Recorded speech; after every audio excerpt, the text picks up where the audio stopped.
So every day you have to sell yourself and get out of your mind those old thoughts, that old belief system. Every day you've got to sell yourself on that it's possible. That you got to put a new mind in you. You got to get out of your mind. You got to begin to restructure your thinking. Every day you've got to begin to recondition your mind.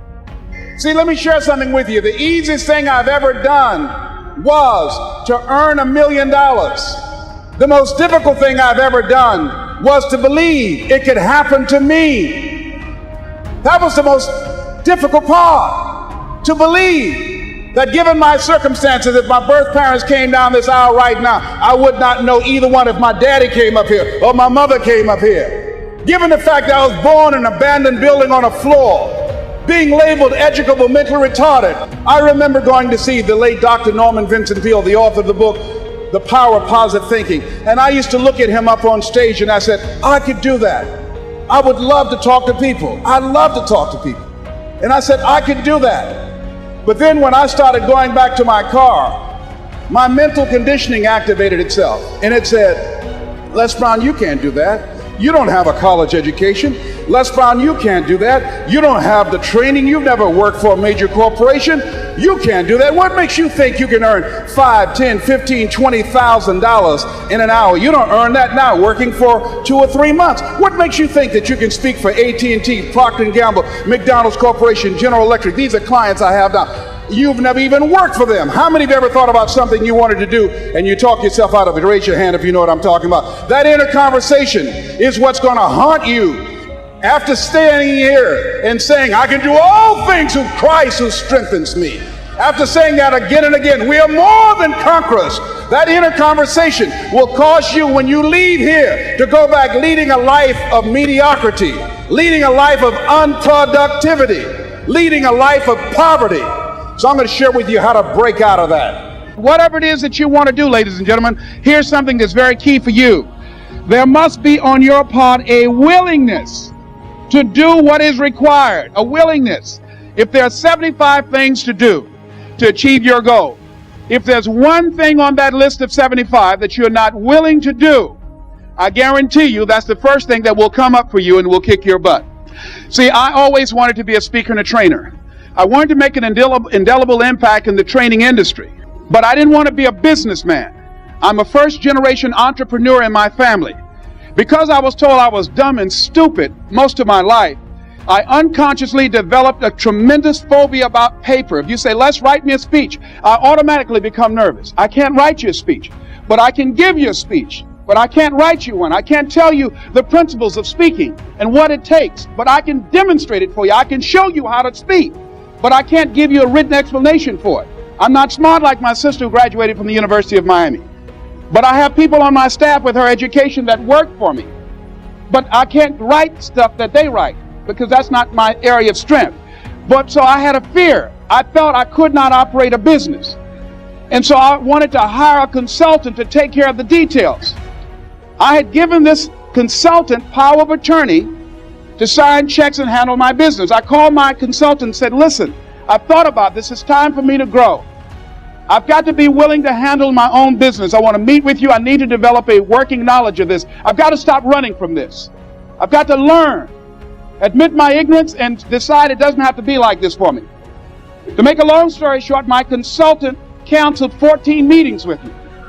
And when I finally got my books back and have not seen my consultant to this day, I knew why. That thousands of funds have been embezzled from my account.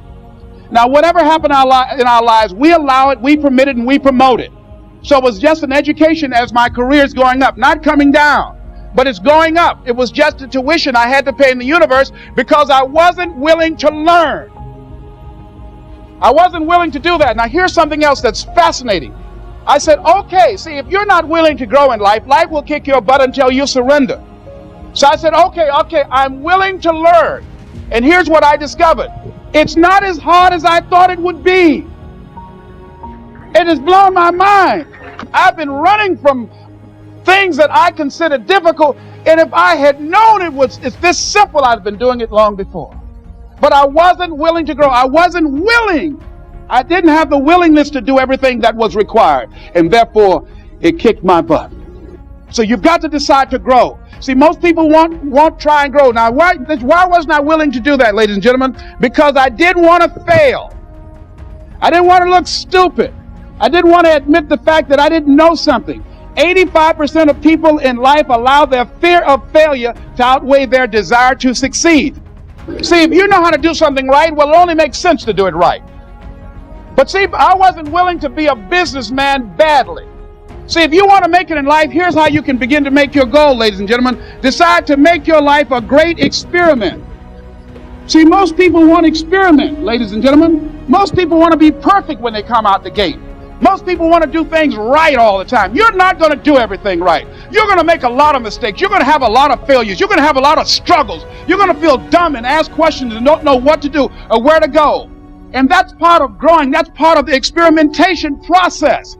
See, life is about living. Life is about growing. Life is about challenging yourself. Life is about stretching. So think about that. Decide to make your life an experiment. Decide to take some chances and come out here in the universe and find out what you're made of. Another challenging area in terms of nurturing and developing that hunger in yourself is learning the art of becoming single-minded, learning how to concentrate, learning how to focus in. And you'll be surprised at the things that you're able to do.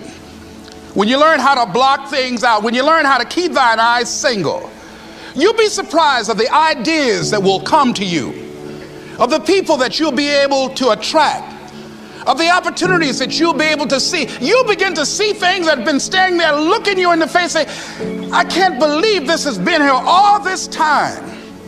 Here's a habit that I do. Maybe it might be of some value to you. I get up in the morning and I start writing what great ideas that I can think of today that can improve me and that will enable me to reach my goal. And I just let my mind flow. Sometimes I write 15, 20 ideas. Some days it's more difficult than others. It was Whitney Young. He said, it's better to be prepared for an opportunity and not have one than to have an opportunity and not be prepared. One idea can turn your life around. Deciding that you're going to focus to develop your skills. A guy was the new owner of a baseball team that was in the basement of the league when he took it over. He went to the pitcher and he said, what is your best throw? He said, well, I got a good curveball and I've got a good fastball. And he went on talking about his different throws. He said, but tell me this, what is your best throw? He thought for a moment. He said, I've got a good fastball. He said, that's all I want you to work on. Nothing else. Just develop your fastball. The next year, they went to the World Series. Most people don't know where their fastball is. Most people go through life never discovering what their talents are. Most people never develop their talents. They have skills and abilities, but if you don't nurture them, if you don't develop them, they will never serve you. Your gifts can take you many places if you develop your gifts. Most of us don't like to do those things that come easy to us. I've always loved to talk to people. I decided, taking this advice, to develop my skills as a speaker. And my gift has developed and it's taken me many places. You have something that you brought to the universe, and that if you decide that my life deserves my developing this, what I do well, and becoming the best at it, and mastering myself, and seeing what I have within me, if you decide to drop your buckets where you are and develop your gifts, I grant you, you'll never ever be without. I grant you that your gifts will take you places that will literally amaze you. I grant you that if you begin to work to develop your gifts, you'll develop a strong sense of happiness. You'll get a larger vision of yourself, because part of beginning to get a larger vision of yourself, all of us need some area of our lives where we can have a feeling of competence. That people know when they think about this area, that's something you do. That you eat and sleep that. And that you do that. You do that. So you've got to work on it. Has anybody ever seen something for you that you didn't see it for yourself? I didn't see that for myself. Maybe that's why my favorite book says, eye has not seen, ear has not heard, nor has entered the heart of mankind what God has in store for you. Because of what he saw in me, he inspired me. He gave me a vision of myself beyond my circumstances, beyond my mental conditioning, and beyond the job where I was, because I thought I was just a disc jockey. I love that. I master a microphone. You drop me in any city, I can master a microphone. I can turn a city city upside down with a microphone. But I had more in me than I was expressing, and I did not know it. And because of his encouragement, I became a community activist. Because of his encouragement, I started doing a talk show called Voice of the People. Because of his encouragement, when I got out of radio, I ran for the Ohio legislature and I was elected. And because of his encouragement, I passed 14 bills my first term. Because of his encouragement, I was elected 3 times and became the chairman of the Human Resource Committee. Because of his encouragement, I became a public speaker. Because of his encouragement, I became an author. Because of his encouragement, I did a show for King World called The Les Brown Show, and they paid me $5 million, $2 million not to speak. Because of his encouragement, I produced specials for PBS, public television. They said, you couldn't do that. You don't have a college education. It's educational television. Because of his encouragement, I did so many things I had absolutely no idea that I could do. I encourage you to live full and to die empty. There's more in you right now than just working on a job where they pay you just enough to keep you from quitting and you work just hard enough to keep from getting fired. And when you make the decision and identify that key area of your life that you need to make a radical change, things will begin to open up for you. Now, here's the other thing that's very important. Once you identify your goal, I want you to get, if possible, a visual picture of your goal. My major goal was to buy my mother a home. I got the picture of the home with a 12-foot swimming pool and a basketball court on a golf course. I bought that home for my mother. It cost just over $400,000, 10,000 square feet. I had a picture long before I had the money and the down payment to get it. My goal was to be known nationally and internationally as a speaker. I had that goal. I had a card that I had on one side, asking and shall be given, seeking ye shall find, knocking and shall be opened. On the other side I had, I'm the world's #1 orator. I produced that result in my life. I had a goal of becoming a talk show host. I used to watch Phil Donahue, and I put my picture on the screen of the television. As I listened to the program, I visualized myself there, and I was called by King World Production, and I had my own talk show. Well, it was the highest rated, fastest canceled talk show in the history of television. It's called life. Now, here's something else. You will fail your way to success. Trust me on that. You can have a lot of failures, a lot of disappointments, but you will fail your way to success. Goethe says that which does not kill you will make you stronger.